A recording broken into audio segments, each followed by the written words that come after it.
Quand il s'agit de parler du parler en langue, j'aime simplement le mettre en jeu. C'est le genre de personne que je suis. Est-ce que je crois au parler en langue? La réponse est oui. Je dois croire qu'il existe une chose telle que parler dans une langue inconnue parce que je crois en la Bible. On ne peut pas simplement prendre la parole de Dieu et croire seulement ce qui lui plaît. Si vous faisiez cela, vous supprimeriez tout ce dont vous souhaitiez qu'il ne soit pas là. Il ne faudra pas longtemps avant que nous n'ayons plus de Bible. Thomas Jefferson a fait ça, vous savez. Il a publié la Bible de Jefferson, dans laquelle il avait coupé tout ce qui ne lui plaisait pas. Très peu de gens l'ont racheté car il était impuissant. Les gens veulent toujours faire ça. Ils gardent le psaume 23. Ils gardent tout ce que la parole dit concernant le ciel. C'est glorieux. Mais soit nous acceptons toute la parole de Dieu, soit nous n'en acceptons rien. Et je crois fermement qu'il faut s'en tenir à la parole de Dieu. Si ce n'est pas dans la parole de Dieu, ne le faites pas. Si c'est le cas, faites-le. Nous sommes dans une heure de grande déception, et le Seigneur lui-même nous a prévenus du jour dans lequel nous vivons. Si cela était possible, dit-il, les élus eux-mêmes seraient séduits. Je crois que c'est l'une des raisons pour lesquelles ce ministère, au fil des années, a résisté à l'épreuve du temps et à l'épreuve des critiques. Nous n'avons aucun fanatisme. Pas du tout. Personne ne pourra jamais m'accuser d'être fanatique. Rien n'est inconvenant dans nos services. Cela se fait selon la parole de Dieu. C'est scripturaire.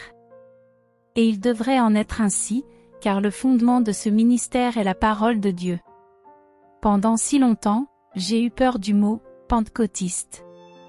Oh, c'était facile d'accepter tout ce qui se faisait le jour de la Pentecôte. Des millions de personnes observent encore le dimanche de Pentecôte.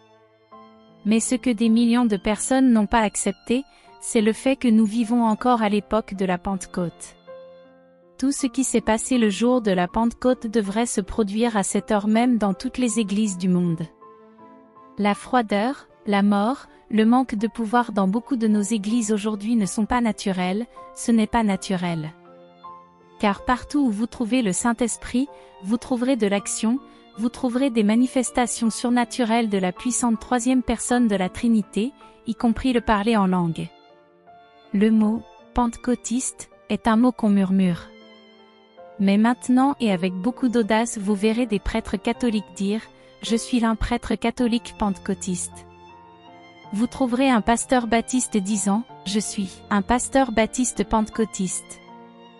Et tous ces merveilleux pentecôtistes luthériens. C'est glorieux, des milliers de personnes dans le monde profitent de l'expérience pentecôtiste. Mais rappelez-vous quelque chose. Parler dans une langue inconnue n'a rien à voir avec la expérience de justification.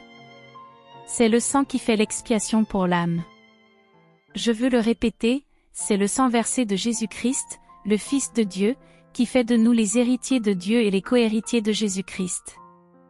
Si vos péchés sont couverts de sang, si vous avez accepté Christ et le pardon de ses péchés, l'acceptant comme divinité et divinité absolue, que vous ayez déjà parlé dans des langues inconnues ou non, lorsque le vieux cœur prend son dernier battement et que votre âme va de la terre à la gloire, vous vous tiendrez dans la merveilleuse présence du grand souverain sacrificateur, votre Christ, votre Rédempteur. Le Saint-Esprit n'a pas été donné pour notre justification.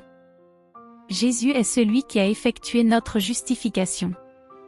Mais cette merveilleuse expérience que la Bible appelle le baptême du Saint-Esprit est donnée dans un seul but, et un seul, celui d'obtenir la puissance nécessaire au service.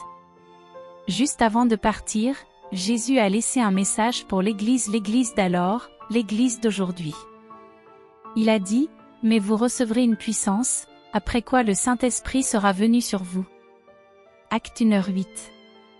La plus grande preuve d'avoir été rempli du Saint-Esprit, la plus grande preuve qui soit, n'est pas le parler en langue, aussi merveilleux que cela puisse être, mais la puissance dans la vie d'un individu.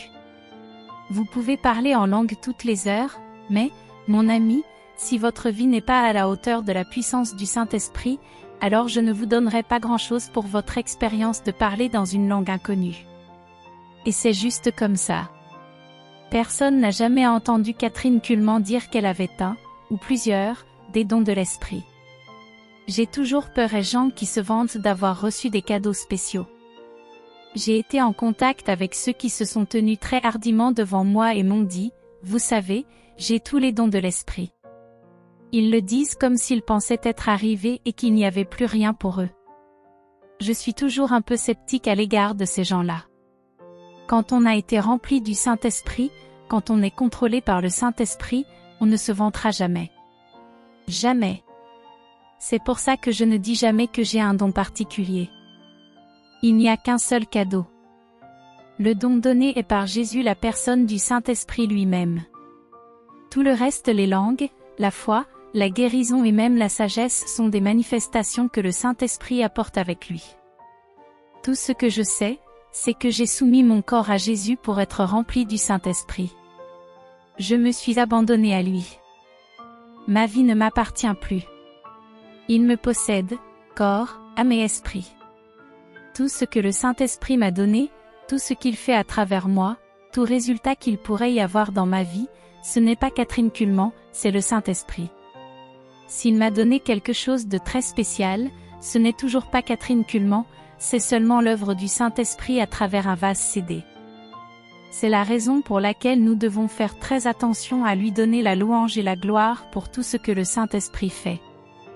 La seule chose qui me fait si peur, c'est d'attrister le Saint-Esprit en essayant de partager la gloire. Lorsque le Saint-Esprit est retiré de moi, je suis la personne la plus ordinaire qui ait jamais vécu.